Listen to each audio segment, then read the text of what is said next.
When writing a story, particularly one set in a non-human fantasy world, it's imperative to establish your protagonist as someone who the audience can understand and relate to. Establishing motivations and defining character traits right off the bat is a good thing to do, especially if you're trying to appeal to a younger audience.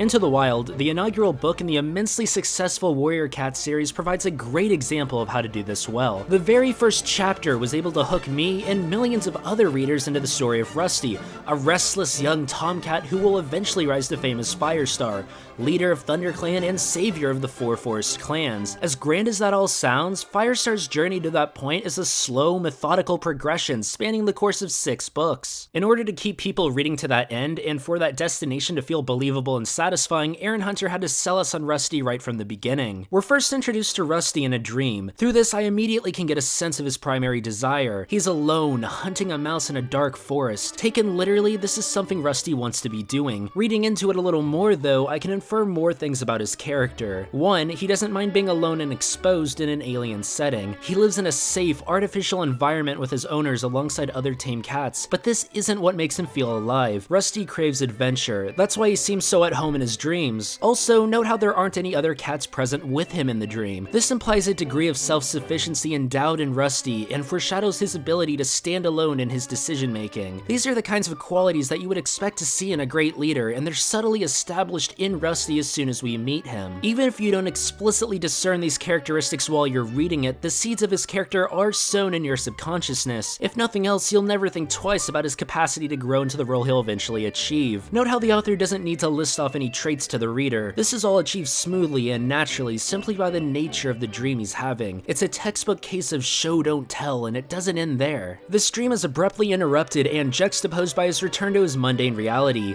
life as a human pet. Listen closely to the language used to describe Rusty's surroundings. The forest had disappeared. He was inside a hot and airless kitchen, curled in his bed. Moonlight filtered through the window, casting shadows on the smooth, hard floor. The noise had been the rattle of hard, dried pellets of food as they were tipped into his dish. Rusty had been dreaming. Note how all of the adjectives carry negative connotations. Hot, airless, hard, and dried all arouse uncompromising feelings of discomfort. Through this deliberate choice of language, Erin Hunter conveys Rusty's subjective feelings towards his environment without blatantly telling the reader. Now you might ask, why is this a good thing? What makes this style effective is that it uses a single sentence to convey multiple ideas. We're able to picture the setting through Rusty's lens. Since we see things exactly how Rusty does, we come to the same basic conclusion, that this life is undesirable. By immediately relating us with him, we're more inclined to get behind Rusty's ensuing decision to leave his home to live in the wild. As I've previously argued, so much of the appeal of this series is escapism, and its ability to appeal to the reader as an alternative lifestyle. That being the case, it's good for the reader to be able to relate to the main character and their feelings. If you can make the reader emotionally connect to what's going on in your story,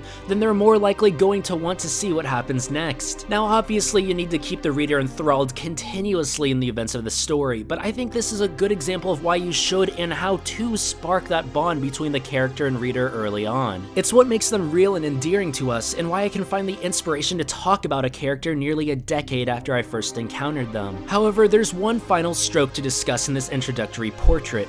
We've already gotten a taste of Rusty's life now and how he wants to change, but how will he react when faced with the reality of his dreams? Staying in tune with this rapidly paced introduction, Rusty's next move is to saunter outside and gaze longingly into the mysterious woods behind his dwelling. Despite the allure of relaxing with his owners and the grim warning about dangerous wild cats from his friend, Rusty decides to venture into the forest. He's not just a dreamer anymore, now he's taking action. Shortly after entering the forest, Rusty is attacked by Greypaw, a ThunderClan apprentice patrolling the border. Greypaw is stronger and more adept at fighting than him, however, Rusty refuses to be intimidated. He strategically counters his attacker by flipping onto his back and breaking himself free. However, instead of turning tail and fleeing the scene, he plants himself and braces for a repeat attack. This tactic catches Greypaw totally off guard. The act amuses him and he breaks off his assault. ThunderClan warriors Bluestar and Lionheart also observe this maneuver and are impressed enough to offer Rusty a spot in their clan. From a narrative perspective, this scene serves to establish Rusty's future bond with Greypaw as well as grant him access to his dreams. But more importantly, the way these events play out further illuminate the depths of his character. He's shown to be a quick, intuitive, and decisive thinker even in the heat of battle. We're able to perceive a strong strong sense of bravery and resolve in the face of danger. Not only are these traits appealing to the reader, but they further add to his resume as a potential future leader of ThunderClan. If you ask someone what they think of this cat's potential, they're liable to say, "Yeah, I like that guy there, he's a real natural. Sky's the limit for him." Now, of course, the hero of a story doesn't need to flash all these qualities right from the beginning. In some cases, they can start out as the exact opposite of where they'll end up. Perhaps they'll outright reject their future role before embracing it when thrust into a heated situation. However, Rusty's character arc is more focused on refining his given characteristics rather than developing new ones. But I don't think this inherently makes him any less interesting than a character who goes through a drastic change over the course of a story. I see Rusty's progression into Firestar as being similar to an athlete with incredible physical endowments. Attaining his full potential requires inner passion and proper training. Even then, he's met with constant roadblocks and challenges as he's caught up in this cutthroat world of xenophobia and Machiavellian scheming. His ascension to greatness is much more in line with a character like Luke Skywalker, someone who has to hone their natural gifts, than a superhuman type who enters the narrative with their potential already achieved. This archetype is a great fit in the story's universe, and the success and endearment of the original series among its readers is proof of that.